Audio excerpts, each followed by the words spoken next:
When anybody mentions ultimate track car, most of us instantly think of the Porsche 911 GT3. It is the king of road legal race vehicles, and it's a nameplate that carries a strong heritage, so it has extensive experience. Even though this is the new generation 992 model, you can think of it as a facelift of a facelift of a facelift of what was once the best road legal track car Porsche could come up with back in 1999. This is a constant evolution, in other words, building on things that work while improving, honing, and perfecting areas that make the biggest and best improvements on the track. Oh, and it just so happens to look absolutely breathtaking. We love the view from the back, with its iconic haunches swelling out wide, with a crazy big wing in the middle, featuring top-hanging mounts for a completely clean undersurface.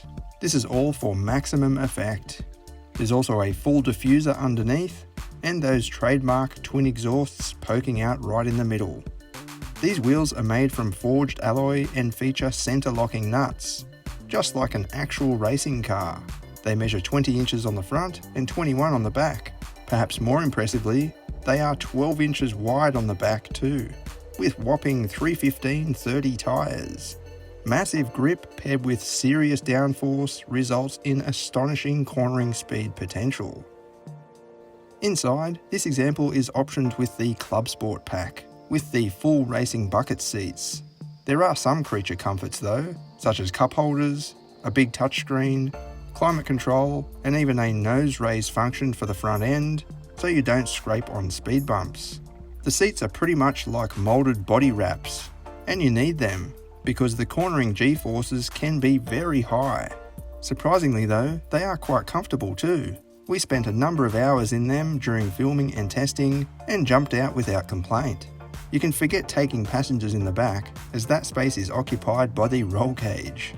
There is a bit of boot space under the bonnet, good enough for a couple of overnight bags and a helmet or two. Out on the road it is just phenomenal, as you probably already guessed. We've driven one on the track before, which is where it obviously belongs, but we can confirm it will happily drive on regular roads. The suspension is suitably firm, but not unbearable. In fact, it soaks up bumps a lot better than we were expecting. The engine is extremely refined too, so it's not a pig to drive at low speeds. It sounds and behaves a bit like a super sports bike engine in our opinion, very quick to rev, but still provides excellent low-end response and torque.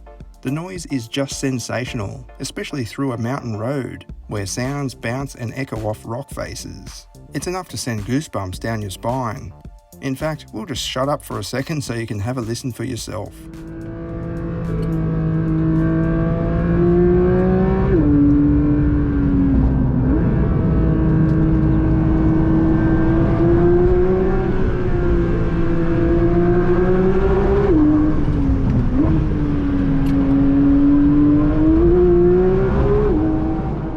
The red line is 9,000 RPM, but you can use a lot more of the rev range than you might expect. That's thanks to its lightness, with a tare weight of just under 1,400 kilograms.